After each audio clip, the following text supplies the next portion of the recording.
Assalamualaikum warahmatullahi wabarakatuh.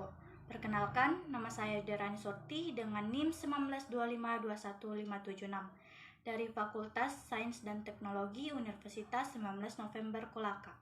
Kali ini saya akan memenuhi tugas farmakoterapi 2, yaitu dengan metode SOAP atau SOAP, kasus ISK, infeksi saluran kemih. Pengertian infeksi saluran kemih. Infeksi saluran kemih atau ISK adalah suatu keadaan adanya infeksi bakteri pada saluran kemih. Infeksi saluran kemih dapat mengenai baik laki-laki maupun perempuan dari semua umur, baik pada anak-anak, remaja, dewasa maupun umur lanjut. Akan tetapi dari dua jenis kelamin tersebut, ternyata wanita lebih sering terkena daripada pria, dengan angka populasi umur kurang lebih 5-15%. Selanjutnya, patofisiologi infeksi saluran kemih. Infeksi saluran kemih disebabkan oleh adanya mikroorganisme patogenik dalam traktus urinarius. Mikroorganisme ini masuk melalui kontak langsung dari tempat infeksi terdekat, yaitu hematogen dan limfogen.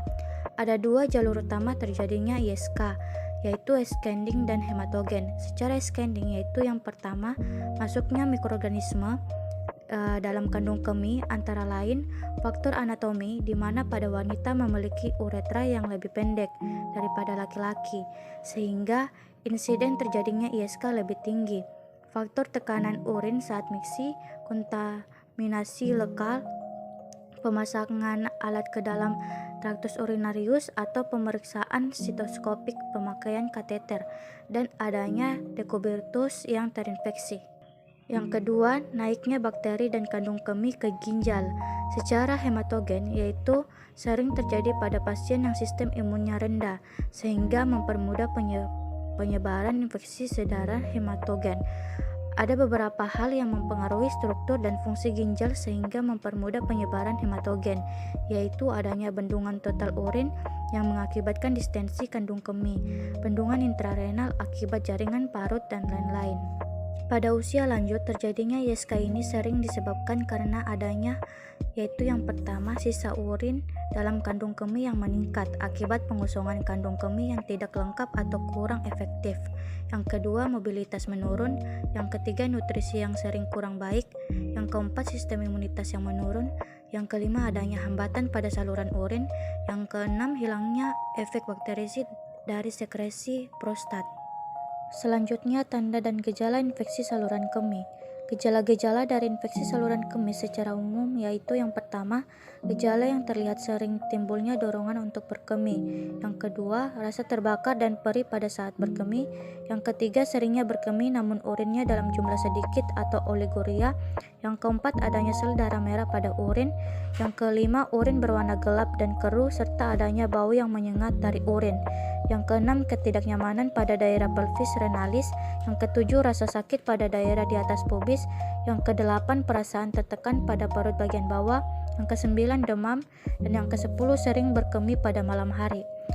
Nah, jika infeksi dibiarkan saja, infeksi akan meluas dari kandung kemih hingga ke ginjal. Gejala-gejala dari adanya infeksi pada ginjal berkaitan dengan gejala pada sistitis, yaitu demam, kedinginan, rasa nyeri pada punggung, mual, dan muntah. Selanjutnya, studi kasus infeksi saluran kemih. Seorang ibu sedang hamil 2 bulan mengalami infeksi saluran kemih dan diberi obat tetrasiklin 500 mg 3x1 per hari. Ibu tersebut juga mengalami demam dan muntah-muntah, diberi paracetamol 500 mg 3x1 per hari, dan diberi metoclopramid 10 mg 3x1 per hari. Metode SOAP. Yang pertama, subjektif, pasien ibu hamil 2 bulan, daftar problem pasien, infeksi saluran kemih, demam dan muntah. Dan yang kedua itu objektif, ISK, tetrasiklin 500 mg 3 kali sehari, demam dan muntah-muntah, paracetamol 500 mg 3 kali sehari, dan metoclopramid 10 mg 3 kali sehari. Yang ketiga yaitu asesmen, adanya ADR atau adverse drug reaction. Yang pertama, tidak dianjurkan menggunakan obat tetrasiklin termasuk kategori D. Yang kedua, adanya problem disebabkan karena obat. Yang ketiga, pengobatan diperlukan untuk terapi. Yang keempat, semua pengobatan dibutuhkan. Yang kelima, tidak ada duplikasi obat. Yang keenam, semua terapi obat tepat kecuali tetrasiklin. Yang ketujuh, bentuk, sediaan, dan cara pemberian benar.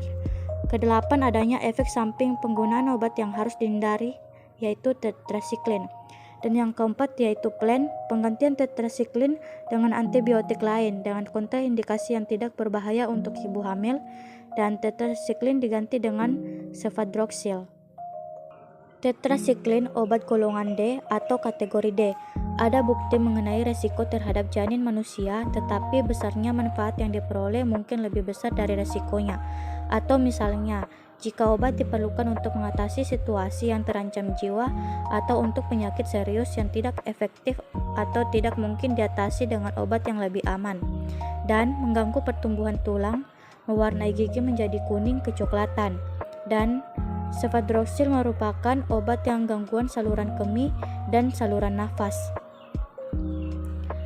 Selanjutnya, cefadroxil obat golongan B atau kategori B. Studi terhadap sistem reproduksi binatang percobaan tidak memperlihatkan adanya risiko pada janin, tetapi tidak ada studi terkontrol pada wanita hamil atau studi terhadap sistem reproduksi binatang percobaan memperlihatkan adanya efek samping atau selain penurunan fertilitas yang tidak dilaporkan terjadi pada studi terkontrol pada wanita hamil trimester pertama, dan tidak ada bukti mengenai risiko pada trimester selanjutnya. Selanjutnya, profil pengobatan. Bisa dilihat pada slide ini.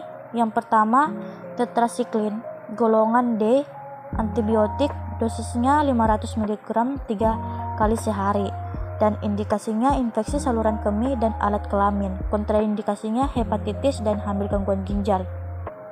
Efek sampingnya yaitu urtikaria, mual, muntah, dan diare.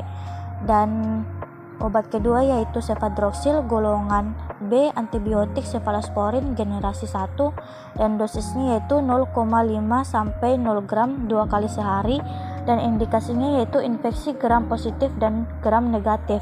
Kontraindikasinya yaitu hipersensitivitas terhadap cefalosporin, porfiria, dan efek sampingnya yaitu diare, mual, muntah, gangguan darah.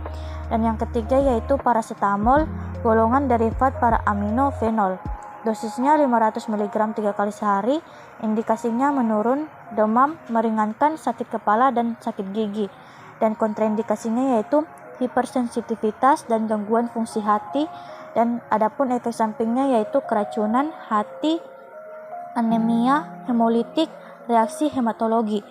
Dan obat yang terakhir yaitu metoclopramid golongan derivat aminoklor benzamida antiemetik kuat, dan dosisnya 10 mg 3 kali sehari, dan indikasinya yaitu mabuk, perjalanan, dan mual, dan kontraindikasinya hipersensitivitas, penderita epilepsi, dan efek sampingnya mengantuk, lemah, gelisah, konstipasi, diare, dan urtikaria. Dan monitoring. Tujuan dilakukan monitoring ini adalah untuk memaksimalkan efek terapi dan meminimalkan DRPS. Kehamilan pada trimester 1 masih termasuk dalam keadaan rentan. Oleh karenanya, obat bebas maupun peresepan obat yang diberikan harus benar-benar diperhatikan, sehingga perlu diterapkan suatu tujuan pemantauan terapi, yaitu dengan menentukan monitoring yang spesifik terhadap pasien dan monitoring yang spesifik terhadap obat. Selain itu, terdapat efek samping obat yang diberikan. Untuk kasus yang dialami Nyonya X yang perlu dimonitoring antara lain yaitu yang pertama, mual muntah. Tujuan monitoring mengetahui apakah masih mengalami gejala mual dan muntah setelah pemberian obat metoclopramid 10 mg. Dan yang kedua, pemeriksaan urin.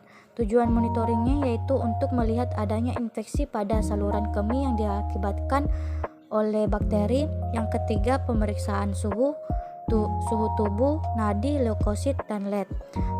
Mengetahui suhu tubuh pada pasien masih tinggi atau tidak setelah pemberian paracetamol 500 mg dan pemberian antibiotik. Dan USG memantau perkembangan janin dalam kandungan. Selanjutnya, pembahasan. Pada kasus yang diberikan adalah pasien mengeluhkan demam dan muntah-muntah. Tata laksana terapinya adalah dengan tetrasiklin 500 mg diberikan 3 kali sehari untuk pengobatan infeksi saluran kemih, dan paracetamol 500 mg 3 kali sehari serta metoclopramid 3 kali sehari untuk pengobatan demam dan muntah-muntah. Dan penyelesaian kasus ini dilakukan dengan metode SOAP atau Subjective Objective Assessment dan Planning berdasarkan keluhan dan gejala diagnosa menderita infeksi saluran kemih dengan bagian atas. Diagnosa infeksi saluran kemih ini ditemukan gejala sakit kepala, mual muntah, demam, menggigil, rasa tidak enak atau nyeri di pinggang. Tujuan terapi pada penelataksanaan ini yaitu bertujuan pengobatan infeksi saluran kemih dan mencegah dan menghilangkan gejala, mencegah dan mengobati bakteriemia, mencegah dan mengurangi resiko kerusakan jaringan ginjal yang mungkin timbul dengan pemberian obat-obatan yang sensitif, murah, aman, dengan efek samping yang minimal. Sasaran terapi pada infeksi saluran kemih bagian atas adalah eradikasi penyebab infeksi, menghilangkan gejala, mual, dan muntah. Strategi terapi yang telah dilakukan meliputi terapi non-farmakologi dan terapi farmakologi. Terapi non-farmakologi yang harus dilakukan pada pasien untuk mempercepat proses penyembuhan penyakit antara lain adalah minum air putih dalam jumlah yang banyak, agar urin yang keluar juga meningkat atau merangsang diuresis. Buang air kecil sesuai kebutuhan untuk membilas mikroorganisme yang mungkin naik ke uretra. Menjaga dengan baik kebersihan sekitar organ intim dan saluran kencing, agar bakteri tidak mudah berkembang biak. Karena wanita memiliki faktor risiko yang besar menderita infeksi saluran kemih bagian bawah. Hal ini dikarenakan wanita uretranya lebih pendek, yaitu 2-3 cm daripada pria, sehingga kandung kemih mudah dicapai oleh bakteri dari dubur melalui perineum, khususnya Bacillus Escherichia coli. Sedangkan untuk terapi farmakologinya adalah tetrasiklin 500 mg diberikan 3 kali sehari untuk pengobatan infeksi saluran kemih, dan paracetamol 500 mg 3 kali sehari serta metoclopramid 3 kali sehari untuk pengobatan demam dan muntah-muntah. Dalam pengobatan infeksi saluran kemih tersebut, seharusnya pasien tidak dianjurkan diberi obat tetrasiklin karena tetrasiklin adalah golongan obat kategori D. Dan dimanapun terdapat risiko terhadap janin manusia, tetapi besar manfaatnya dilihat dari pernyataan tersebut, maka pasien dianjurkan untuk mengganti obat antibiotik, yaitu cefadroxil, dengan pemakaian 2 kali sehari. Ibu tersebut juga mengalami keluhan mual muntah. Hal tersebut dapat dikarenakan efek samping dari penggunaan obat tetrasiklin. Selain itu, infeksi saluran kemih bagian atas juga dapat mengakibatkan penderita mengalami gejala demam muntah. Untuk gejala ini diberi terapi paracetamol 500 mg 3 kali sehari serta metoclopramid 3 kali sehari. Paracetamol diberikan untuk menurunkan demam, sedangkan metoclopramid untuk mengatasi muntah. Dan monitoring yang dilakukan untuk mengetahui keberhasilan terapi adalah monitoring terhadap penggunaan antibiotik, di mana indikasi yang paling penting dalam pengobatan dan pemilihan antibiotik yang tepat adalah mengetahui jenis bakteri apa yang menyebabkan infeksi saluran kemih ini. Biasanya yang paling sering menyebabkan infeksi saluran kemih adalah bakteri gram negatif, yaitu Escherichia coli, seperti antibiotik cefadroxil yang dapat diindikasikan untuk infeksi gram negatif atau kelainan anatomis yang merupakan faktor predisposisi ISK, sehingga mampu menganalisa penggunaan obat serta memilih obat yang tepat.